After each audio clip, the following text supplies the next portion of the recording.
The last few videos got pretty deep into some tricky animation work, so this week I went hunting for something more relaxed. That's when this site called Outfit turned up. It picked up Site of the Day on awards last month, and the moment it loads, it throws this really slick landing page reveal at you. A small stack of photos spreads open and scales up from nothing. The brand name pushes up into frame with a counter racing to 100 beside it, and once it hits, the entire intro slides off and drops you into the hero below. Rebuilding that felt like a good low-stakes way to spend an afternoon, so I sat down with the GSAP timeline and a few hours later had this version.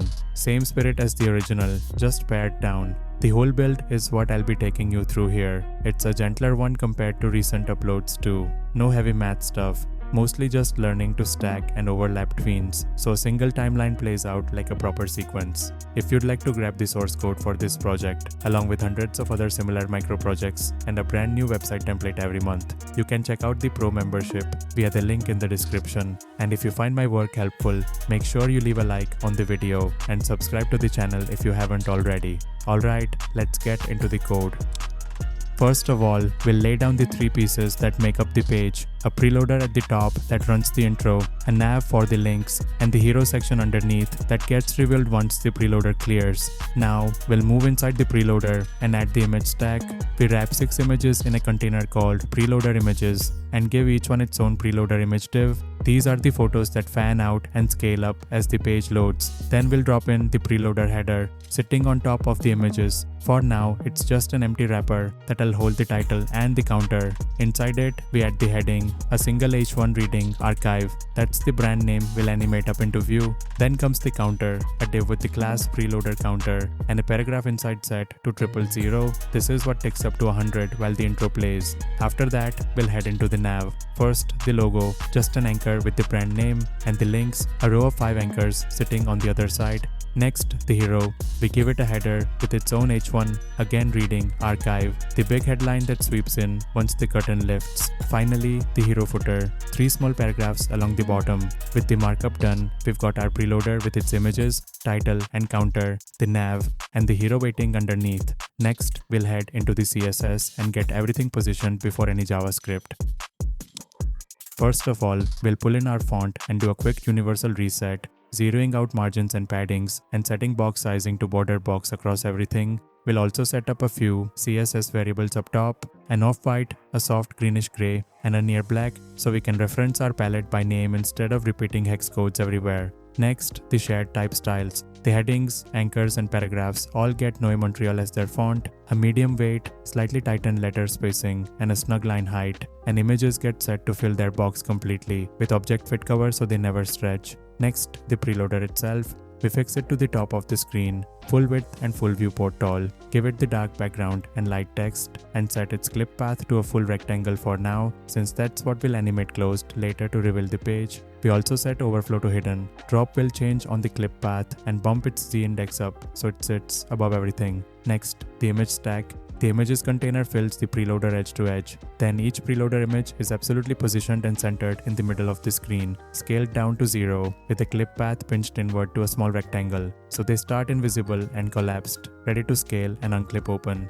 We gave them will change on transform and clip path since both will animate. Next, the preloader header. We absolutely position it dead center. Then the heading inside gets uppercased with a large responsive font size and a tight line height. Next, the counter. We pin it to the top right of the header, just outside it, and set overflow to hidden so the digits can slide up from below without spilling. The paragraph inside gets the light color and a smaller responsive size. Next, the nav. We fix it to the top, full width with some padding, and lay it out as a flex row with the logo and links pushed to opposite ends. The links group is its own flex row with a bit of gap, and the anchors take the dark text color.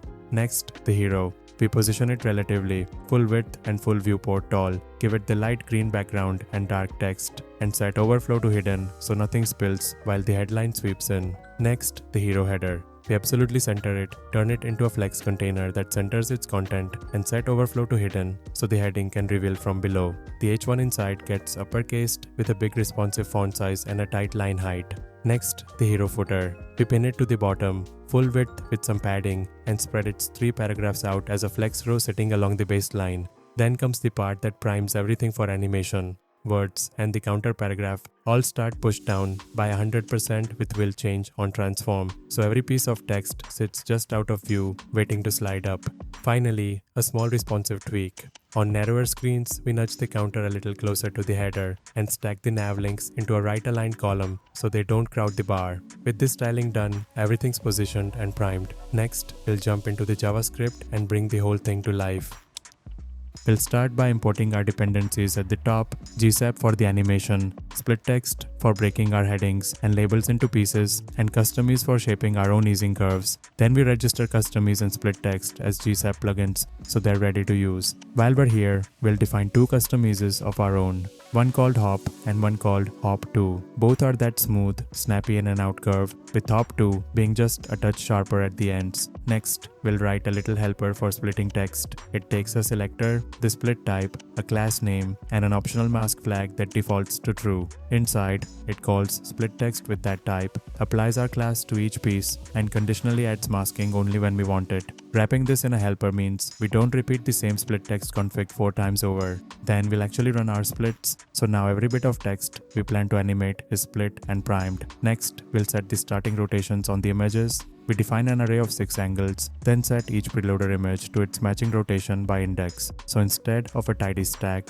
the photos sit fanned out at slightly different tilts ready to scale in. Then we'll create our main timeline with a half-second delay just to give the page a beat before anything kicks off. Next comes the first step, the images revealing. We scale each one up to full and open its clip path out to a full rectangle with our hoppies and a stagger, so they pop in one after another rather than all at once. Then comes the heading. We animate the preloaded heading to their natural position with the hop2 ease and stagger them from random so the letters rise into place in a scattered order instead of left to right. We drop this in slightly overlapping the images so it doesn't feel like it's waiting its turn. Next, the counter. We slide its paragraph up into view at the same moment as the heading, and the instant it starts, we kick off a separate little count. We grab the counter element, tween a plain value object from 0 to 100, and on every update write that number back into the paragraph, pad it to 3 digits, so it always reads as a clean triple digit ticking up. Now we move into the exit. First, the counter slides back out, pushing its paragraph up and off the top with the hop2 ease. We anchor this at 3¼ seconds in, which is roughly where the count has finished and the intro has had its moment. Next, the heading exits the same way. We send the letters up and out of view, again staggered from random, and start it at the exact same time as the counter, so they leave together. Then the images collapse. We scale each one back down to 0 and pinch its clip path closed to that small rectangle again with a negative stagger, so they fold away in reverse order, the last one in being the first one out. Next comes the preloader itself. With everything inside gone, we animate its clip path closed from the bottom up, collapsing the whole dark panel toward the top edge to reveal the hero waiting underneath.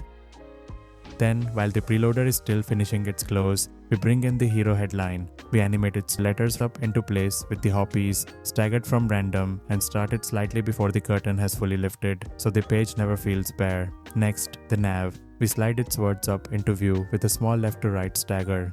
And finally, the hero footer, the same upward word reveal staggered across its 3 labels, starting alongside the nav, so the bottom and top of the page settle in together. And that's the whole thing. A stack of images fans in, the title and counter rise up and take over, then everything lifts away as the panel closes to hand off to the hero underneath. Hope you found this one useful, and I'll see you in the next one.